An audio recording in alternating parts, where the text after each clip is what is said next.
চোখের ব্যাপারে গ্রামে গ্রামে চক্ষু পরীক্ষা। নানারকম কৃষি বিকাশ কেন্দ্র তাদেরকে বিনে পয়সায় বিভিন্ন সবজির চারাগুলো দিয়ে আসছেন। এই বহুমুখী কর্মকাণ্ডটা কাদের জন্য? মানুষের জন্য। আমি সম্ভবত 2014-15 এখানে এসেছিলাম সাধারণ পেশেন্ট হিসেবে। আমার কর্মস্থল ছিল মানভূম দৃষ্টি প্রতিবন্ধী শিক্ষায়তন, বঙ্গাবাড়ি, ভিনগর, পুরুলিয়া। আমি ওখান থেকে অবসর গ্রহণ করি 2012 31 মার্চ। কর্মরত অবস্থাতেই আমার ভিশনের প্রবলেম হয়ে যায়। আমি এখানে এই পাড়া লোকেশ্বরানন্দ আই ফাউন্ডেশনে আসি এবং আমার চোখ পরীক্ষা করে ডাক্তারবাবুরা দেখেন যে আমার ক্যাটারাক্ট হয়েছে, ছানি পড়ে গেছে, দুটোতেই পড়ে গেছে। তখন আমি সাধারণ পেশেন্ট হিসেবে এখানে আসি।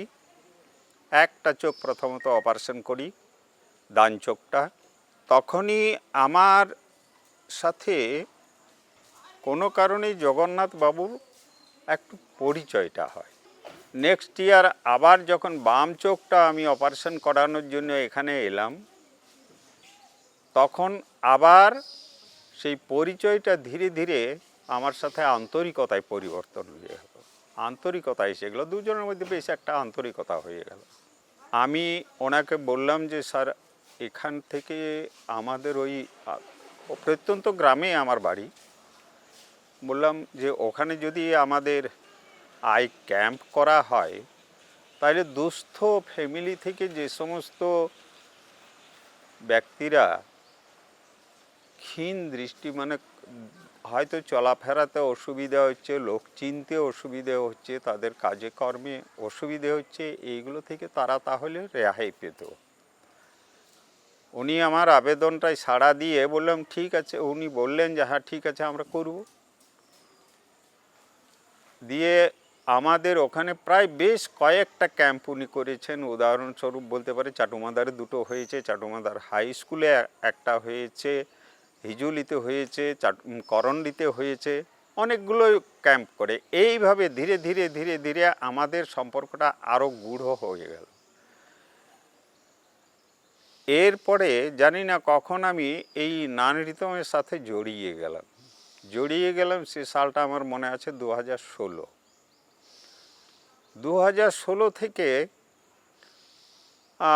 ওনারাও আমাকে কোনো রকমের অবিশ্বাসের কোনো কারণ হয়তো খুঁজে পাননি ওনারা, তাই আমার মাধ্যমে কাজ শুরু করলেন। ওনাদের এখানে যে সমস্ত প্রোগ্রামগুলো আছে, প্রথমত আমাকে দিলেন কিছু পেয়ারার চারা এবং কিছু পাতি লেবুর চারা। সম্ভবত সংখ্যাটা ওই 300-350 কাছাকাছি। আমি ওগুলো বিতরণ করলাম যথোপযুক্ত চাষিদেরকে, তারা সেগুলো লাগালো, যত্ন করলো। প্রথম কাজ শুরু হয় আমার নানরিতমের থেকে, এই চারা বিতরণ, অর্থাৎ আর্চারির যে দুটো প্রজাতির চারা দিয়েছিল সেই দুটো। এরপরে তো আমাদের এখানে এলো মহামারী কোভিডের সময় ডিম, সয়াবিন তেল, সাবান গুঁড়ি, এই সমস্ত বেশ 13টা না 14টা আইটেম প্যাকেটজাত করে তাদেরকে বিতরণ করতে হলো। আমার হাত দিয়েই করালেন ওনারা। এরপরে যখন দেখলেন যে না এ তো বোধ হয় ওনাদের মন ভরল না, ওনারা একটা প্রস্তাব দিলেন আমাকে যে আচ্ছা যদি এখান থেকে চাল, ডাল, তেল, আলু, সমস্ত কিছু মশলাপাতি সমস্ত কিছু দেওয়া হয়, তাহলে কি আপনি ওখানে খিচুড়ি করে বাড়ি বাড়ি দিতে পারবেন? আমি বললাম অবশ্যই পারবো। ওনারা এখান থেকে সমস্ত মানে রসদগুলো যোগান দিলেন। আমি ওখানে একটা গাড়ি, অর্থাৎ টেম্পো গাড়ি করে, কন্টেনারে করে ডোর টু ডোর প্রত্যেকের প্রায় প্রতিদিন 250-র ওপরে ফ্যামিলিকে ওই খিচুড়ি এবং একটা করে ডিম সেদ্ধ ডোর টু ডোর দিয়েছি।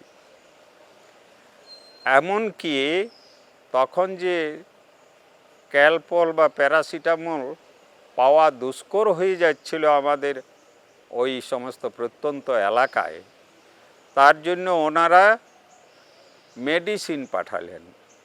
গ্রাম্য যে প্র্যাকটিশনাররা আছে তাদেরকে দিয়ে আমি চেম্বার খোলালাম এবং চেম্বার দিয়ে তাদের মাধ্যমে বললাম যেই আসবে জ্বর সর্দি কাশি এই সমস্ত উপসর্গ নিয়ে কেউ যেন ফেরত না যায়, ওষুধ যেন তারা বিনামূল্যে পায়। লোকেশ্বরানন্দ আই ফাউন্ডেশন বলুন, নানরিতম কৃষিকেন্দ্র বলুন, নানরিতমের আবার যে এডুকেশনের যে উইংসটা এডুকেশন ফর অল, এটা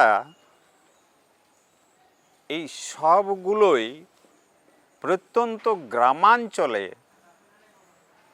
যাতে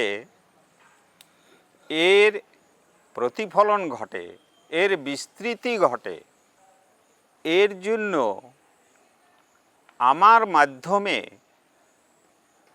এই তিনটা উইংসেই ছড়িয়ে দেওয়ার একটা শুভ প্রয়াস করছেন।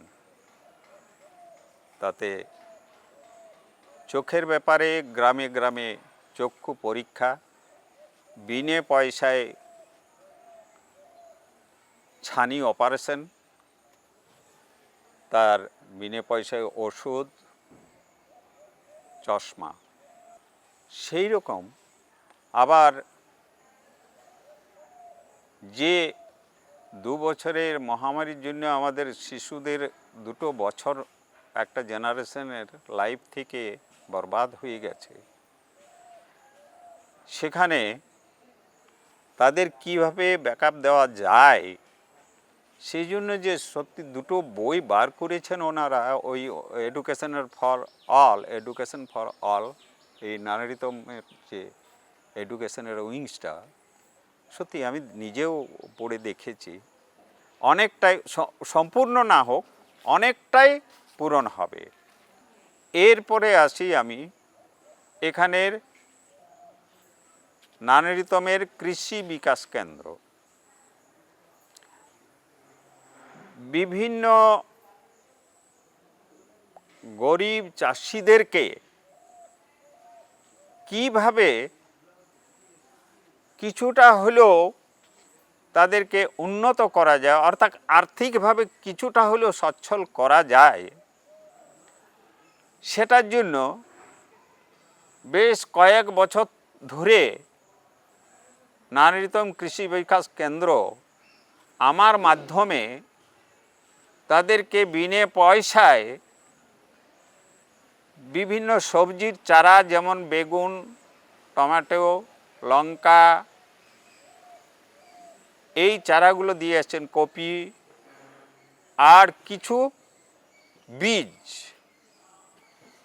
গাজর, বিম, বরবটি, লাউ, কুমড়ো, এই সমস্ত বীজগুলো বিনা পয়সায় তাদেরকে দিয়ে তাদেরকে যাতে আর্থিক সচ্ছলতাটা কিছুটা হলেও উন্নত করা যায়। নানরিতম কৃষি বিকাশ কেন্দ্রের এই যে কর্মকাণ্ড, মহাযজ্ঞ আর্থসামাজিক বিষয়ে, অর্থাৎ আমাদের এখানে তো ওই একটা মাত্র ক্রপ ধান, সেটাও আবার পুরো আকাশের ভরসায়, বৃষ্টি হলো তো আমাদের ধান হলো, না হলো তো হলো না। সারাটা বছর আমাদেরকে রুজি রোজগারের জন্য বিভিন্ন জায়গায় ছুটতে হয়। কর্মসংস্থানের জন্য এই মাঝারি শিক্ষিত, উচ্চশিক্ষিত তারা যখন ফ্রাস্ট্রেশনে ভুগছে, তাদের এখানে প্রশিক্ষণ দিয়ে তারা যাতে ভবিষ্যতে কিছু রুজি রোজগার করতে পারে, এই ধরনের এখানে প্রশিক্ষিত করে, আর হয়তো প্রয়োজনে এই লোকেশ্বরানন্দ আই ফাউন্ডেশনে বা নারীতম কৃষি বিকাশ কেন্দ্রে বা ইএফএতে রেখে নিচ্ছেন, বা হয়তো যার ইচ্ছা হচ্ছে যে না আমি এইভাবে প্রশিক্ষিত হয়ে বাইরেও কিছু রোজগার করতে পারবো, সে বাইরে গিয়েও সত্যি যে যার হাতে এক পয়সা থাকতো না কিছু রোজগার করছে। তা শুধু একমুখী দ্বিমুখী নয়, বহুমুখী এই যে তাদের কর্মকাণ্ড, এই বহুমুখী কর্মকাণ্ডটা কাদের জন্য? মানুষের জন্য। এটাতে সত্যি আমি আবার যদি পরজন্মে হয়ে থাকে মানুষ হিসেবে জন্মগ্রহণ করতে পারি, তাহলে যেন এই রকম এই লোকেশ্বরানন্দ আই ফাউন্ডেশন বলুন, নারীতম কৃষি বিকাশ কেন্দ্র বলুন, নারীতম ইএফএ বলুন, বা এডুকেশন ফর অল বলুন, এর মতো সংস্থায় যাতে নিজেকে নিযুক্ত করতে পারি, এই কামনা বাসনা নিয়ে আমি আমার কথা শেষ করছি।